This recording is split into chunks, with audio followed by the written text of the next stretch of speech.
kind of do whatever I want. And if I have an idea, I can go and make that idea happen because I have the investments and the capital to do it, because I've invested in myself and those ideas.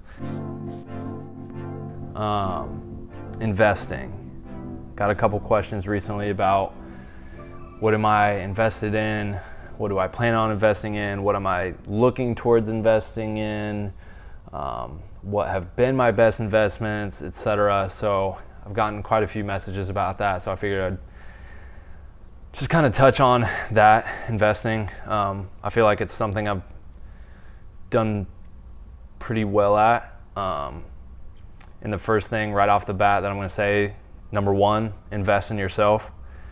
It all started with me just investing in myself to start, from starting my own business back in 2012, my own video production, company, which led me to YouTube and starting to invest in making, YouTube videos and myself as a company and buying gear to ultimately move to LA and pursue filmmaking full time, and just really investing in that journey foremost of just the whole trying to make it as a filmmaker coming up and moving to LA and trying to pursue that, right? So that was the first investment, was just investing in myself as a filmmaker, a creative in that business, and then ultimately made enough money from doing that, right? Doing the film production, YouTube, etc., that selling online products, that I could take that money and invest into what would be my first investment outside of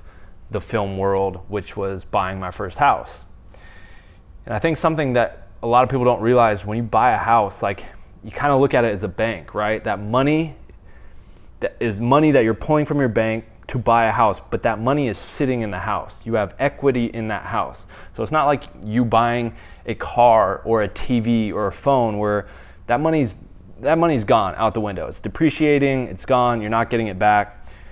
You could turn around and sell that house and pull that money back out. So if your down payment's $60,000, yes, you're paying $60,000 in that moment, but over time, as that property value increases, it doesn't even have to increase. The property value could stay the same for years, which it won't, but if it does, when you sell the house, if you bought it for $300,000 and you sell it for $300,000, you're gonna get your down payment back. So I don't think a lot of people understand that. First and foremost, just want to throw that out there. I don't want to dive into real estate too much, but that's for a later video. But my first investment, I was able to take all the money that I made from YouTube and film production and invest in buying my first house, right? Which led me to, Airbnb and, discovering Airbnb and, I can make money renting this place when I'm not in town, because I bought it here in Arizona. And so I made good money on it as an Airbnb and used the money that I made from that for a year. And then the very next year bought another house and turned that into an Airbnb. And so I reinvested that money that I made from the first house and bought a second house, turned that into an Airbnb. So now I have 2 properties making me money. Those were my next investments. And then from there, bought this house. A year later, after that, I made a goal or a pact to myself that after the first house, that every year for 5 years, I would buy a house or a property, which I held true to. So set goals for yourself, besides the point. So from there, I could have taken that money and bought a car, bought a fancy car, bought this or bought that, but I always did and still look long-term in a bigger picture, right? I want to set up a future and a stable financial future for myself and build long-term wealth for me and my family and generations to come. I'm not going to go take that money and buy dumb watches and jewelry and cars. But if that's what you want to do, then that's fine. But I'm talking about investing. That's not investing. That's not smart. That's how people go broke. So after that second house, bought this house, which I live in, have remodeled, have invested back into this house. After that house, I bought what was the house in LA, which I decided to turn into a film studio. That was my next big investment, is taking the money that I had made off of all the properties and buying the house in LA, turning that into a film studio. Didn't know if it would work or not. Literally one of the scariest moments ever. It's like buying this house, trying to turn it into a film studio. What if no one ever wants to shoot here? it worked. People started shooting there, made good money doing that. Bought the Eclectic West 6 months later. So now I have the Desert Film Ranch property out in Eclectic. Like, I'm just, as you can see, the common denominator is always investing back into myself and things that are going to grow over time. Real estate, as you can see, has been a big through line in that. But even during that period, started Prism Lens Effects, invested into starting that company with buying all the gear we needed to start the warehouse that we needed to make the filters, to put them together, all the gear necessary to figure it out, filing for patents, building the website, like just shipping, like getting a system together, buying the computer gear in order to take the orders and print shipping labels, and invested into starting our own company there, which now 2-3 years later is very successful.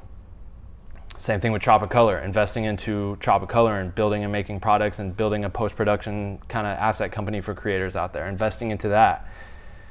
Investing into things that could potentially, that complement what we're already doing from, film media production, film studios, the editing, all that stuff. But investing into ideas, my ideas, Tom's ideas, investing into our ideas, things we can own and grow and make money on and use to invest into other things. And each real estate property I've sold 2 of the properties now, of which both I've made significant money on, because as you know, like real estate markets over time, they climb up, right? It's a pretty safe bet. It's never gonna just like fully retract and go the opposite way. You might have dips and ebbs and flows, right? But it's always going this way. It's always going up. So just being smart about those and using those as long-term investments, and a lot of the properties now, especially with this huge market boom in this last, year and a half, 2 years, there's just enormous boom across the country. Like, all of the properties I have shot up over 150 to 200,000, probably 200,000 plus, worth more than what I had bought them for. The Hudson house that I have here in Tempe, bought for 205, easily worth over 400 now. The one that I had bought in LA, for 730, a year later when I sold it, it was 860, sold it for 860. So it's like, you can just see the making those investments, especially real estate and just in our own businesses and stuff with Tropicolor, Prism Lens Effects, the film studios, all the film properties we have now, have allowed me to kind of do whatever I want. And if I have an idea, I can go and make that idea happen because I have the investments and the capital to do it, because I've invested in myself and those ideas. And so, that obviously, that then led to the Barracks and the Lodge and all the other film properties, Honeymoon, and the new warehouse, and building that out. And I have so many more ideas that I want to do. I want to do a food truck here locally in Arizona. I'm actually not going to touch on a lot of the ideas because I don't want anyone slipping their way in and trying to take what I'm saying here and do it and use it. So I'm not going to touch on that, but I will say I'm also investing into stocks, other real estate. Right now I'm looking at potentially a cabin up north here or a duplex, both of which would be investments, long-term investments, but also properties like the cabin I could go up and use, but when I'm not using, rent it out, make money, and then also just the long-term real estate play on that property. So I'm just always investing in myself, investing in my ideas, trying to build that long-term stable financial future and wealth for me, my family, my future family's family, all of that. So invest in yourself, trust yourself, take risks, take those risks. Every single thing that I've done that I just talked about was scary as hell, right? There was never a moment where it was like, oh yeah, this is gonna work, this is great. It's always scary. Anytime you're making a big move or play like that, it's scary, but you have to take those risks. If I would have done none of those things because I let fear get in the way, or because I was like, nah, I can't, it's too scary, I can't do it, I wouldn't have everything that I have now, right? So it's like you have to take those risks. There's things that I've tried to do that haven't panned out, or maybe that kind of fell flat, but then you just take it, pivot, and adjust, and you learn from that. So invest in yourself, take risks, be smart, and invest.